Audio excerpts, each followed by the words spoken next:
Hi there, and welcome to the Healthy Church Staff Podcast. My name is Todd Rhoades. I'm your host, and I am one of the co-founders over at chemistrystaffing.com. If you joined us yesterday, you know that this week we're starting a brand new series dealing with difficult people that you may encounter as you're on your church staff, as you're serving your church, serving volunteers, people in your congregation.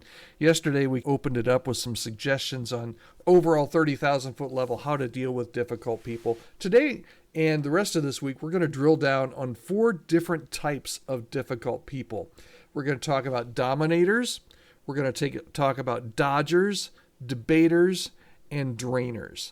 And this information I'm stealing from my good friend Chris Surratt, who wrote an article a couple years ago over at Lifeway entitled 4 Difficult People You'll Encounter in Ministry and How to Handle Them. Now, Chris is a great small groups pastor, so a lot of this is written, what Chris wrote was through the lens of how you lead a small group, but we're all leading small groups as staff people. Today we're going to talk about the dominator.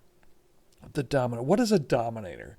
A dominator is a person who tends to monopolize the conversation or intends to impose their views on others, okay? This could be in a group setting. It could be a board setting. It could be in a worship band practice. It could be in a group discussion over lunch. But dominators tend to they're the bright light in the room. They monopolize conversation, impose their views on others. They may have a lot of knowledge and experience. That's true. But they can also stifle kind of the growth and participation of others that are around them. So the dominator can be a real challenge for you as you lead people.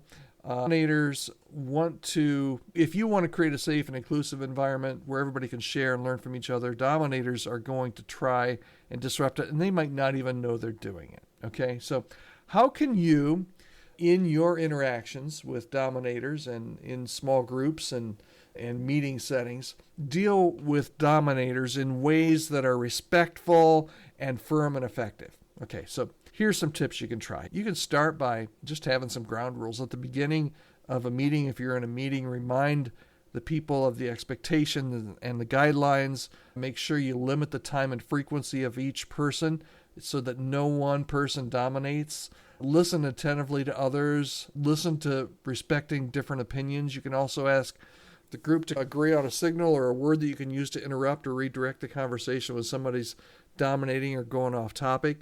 As you're a group leader, this is really important so that you don't let a dominator take over the meeting. Okay, second thing, use body language. When you ask a question, turn towards your body towards others, make eye contact with them rather than with the dominator. A lot of times, and I've noticed myself doing this, is that if someone is dominating a meeting and I'm talking, I tend to talk. You can also, here's another little trick. If you're going into a meeting and you've got somebody that's a dominator, maybe it's a volunteer, could be even another staff person. Here's a trick. Try sitting right next to the dominator, as maybe the lack of eye contact can maybe discourage them from talking a little too much. Don't be afraid to redirect the discussion. When a dominator stops talking, give them a minute, wait until they catch their breath, maybe just slow down a little bit, catch their eyes, hold up your hand and say, that's a really good point, but then look at somebody else and say, what do you think? Keep batting the ball around so that you can get others involved in the conversation. Another way, and I always hate this if I'm the person in the group, but call on specific people. If a dominator is interrupting others or answering every question, you might just say, hey, Joe, I notice you've been pretty quiet over there. What are you thinking? And then finally, if you find that you've got a dominator that just bulldozes through meetings, bulldozes other volunteers or your team, if this behavior persists and you're just not able to use these other steps to work with them, you may just need to talk with them privately.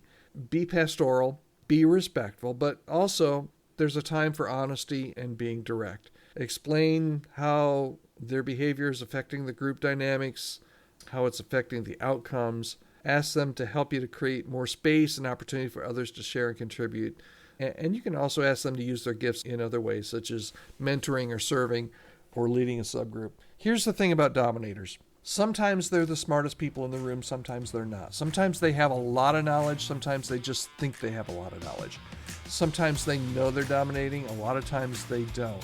but a dominator can really take over and do a lot of damage if you as the leader do not step in and make sure that you deal with them well. Treat them with respect. They may not even have self-awareness to know how they're coming across to others in the group. But if you really want to have a good, healthy group, you've got to deal with the dominators.